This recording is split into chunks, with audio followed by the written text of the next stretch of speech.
What is it like to be an Upper Keys legend? Interesting. This is Pawsitive Beginnings, a forever home for foxes rescued from fur farms and the exotic pet trade. I'm here with Nicole Navarro, Florida's fox lady, who turned her home into a sanctuary and gave these foxes a second chance at life.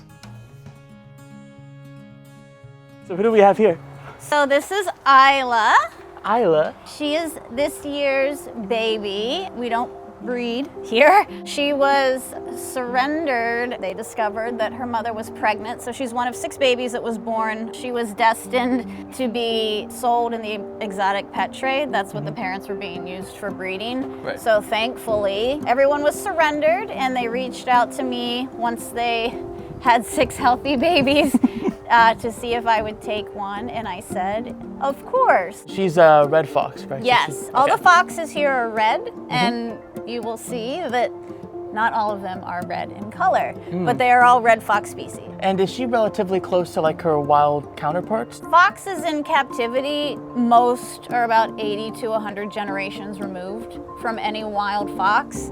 The survival rate, if she were to be released in the wild, is slim to none, just because so far back in her lineage, no one was ever taught survival skills. Entertaining you? Did you want to play?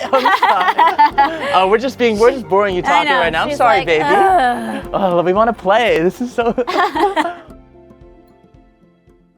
she comes! Foxes, this is Look like. at her. She's like, quit talking. Aw.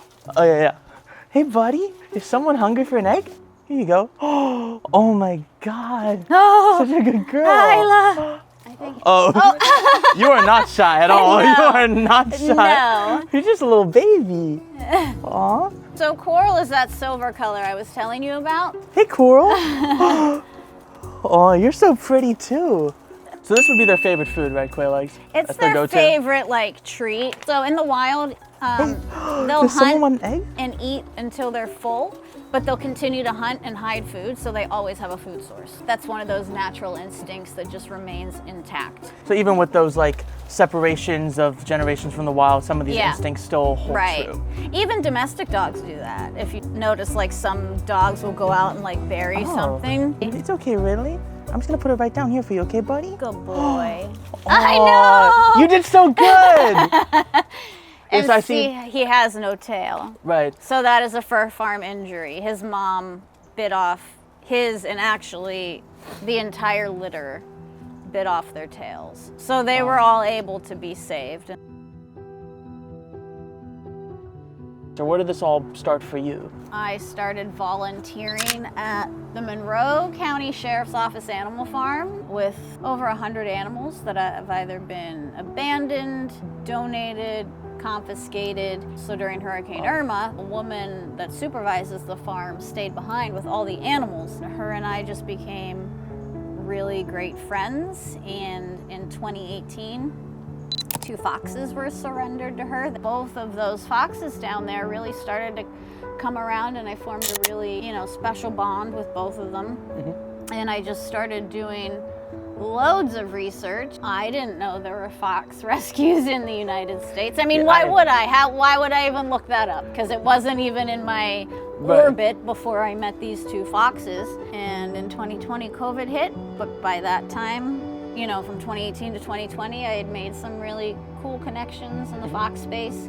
I had my FWC permit already. I did not have any enclosures built, but it was like, we gotta move. Had a group of amazing friends come build an enclosure up front, and back then it was just chain link 10 by 10 dog kennels to make a 20 by 10 enclosure. In May of 2020, I brought the first 2 home. And the day after I brought the first 2 home, my federal tax exemption from the IRS to become a nonprofit came in the mail. So I was like, I'm on the right track. Obviously, I love each of them as if they were members of the family, but I'm always very careful how I portray things, because I don't ever want to give anyone the impression that inviting a wild animal into your home is a good idea. How long do foxes typically live? So, in the wild, 3 to 5 years, just disease, other predators. On a fur farm, Most foxes don't live to see their first birthday because once that first full winter coat comes in, they kill them for it. But in human care, proper human care, it can be 10 to 15 years. The oldest fox I had, unfortunately, I had to help him pass peacefully. It was devastating for many reasons. He had spent 4 years of his life on a fur farm, being used to breed year after year, coming from these horrific beginnings and, you know, being given a real chance at life here, being given the opportunity, they can be exactly who they want to be. We had two very generous foundations, the Fred and Jean Allegretti Foundation and the Human Animal Alliance, give us $20,000, 10 each, to build this space specifically for counselors and their clients to have private sessions in here. Really? Either before or after interacting with the foxes. That leads right to the fox enclosure, so sometimes the foxes will come up and Just peeking. What are you guys talking about? Yeah. You talking about me? Right? Yeah. And there's All Reefs Awards for winning Best Local Celebrity. Ooh. Reefy, come here. Come on, buddy. Oh my God, Reefy kind of looks like Ghost from Game of Thrones a little bit with his palette. Who needs to wash your hands when you can just let the foxes take care of it? And he's not. Do it. No. Do it, bro. Come on. Buddy. You want another eggie? He wants an eggie.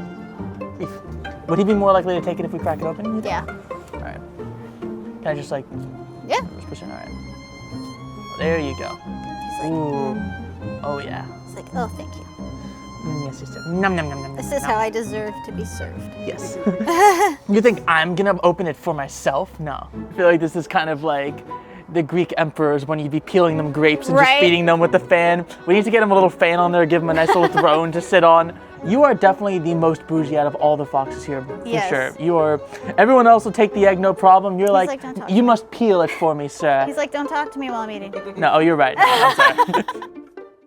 One thing I found interesting too in researching and talking about this spot too is not only like the foxes kind of being given a second chance, but also the second chance they're able to provide for other people through the animal-assisted therapy, which is something I had no idea foxes could be used for, and I feel like that showcases another side. Did.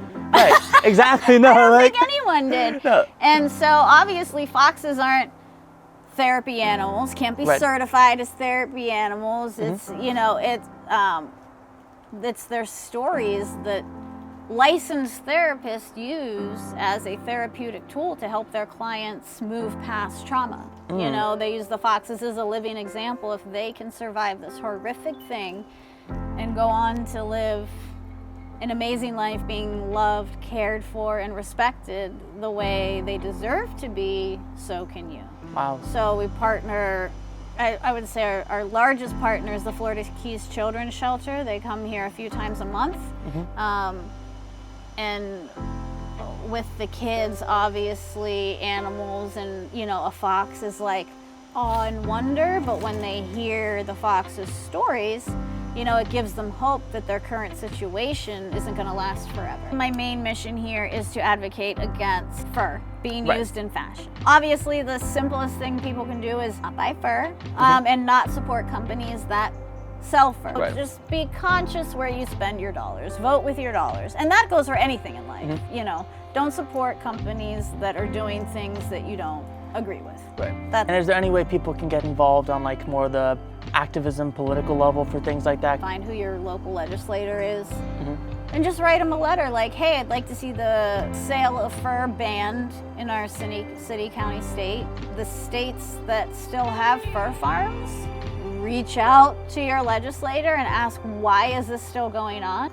This definitely has been eye-opening for me too, and just being able to experience it. I want to thank you too for letting us come to take a look at the space and really just experience it. And I mean, I think it's definitely also opened up my own eyes to just foxes in general. Like, I really don't feel like I had much of a ground about foxes going into this. It's very fascinating seeing their different personalities. They're super, I mean, it's obviously super adorable, but super distinct in their own way.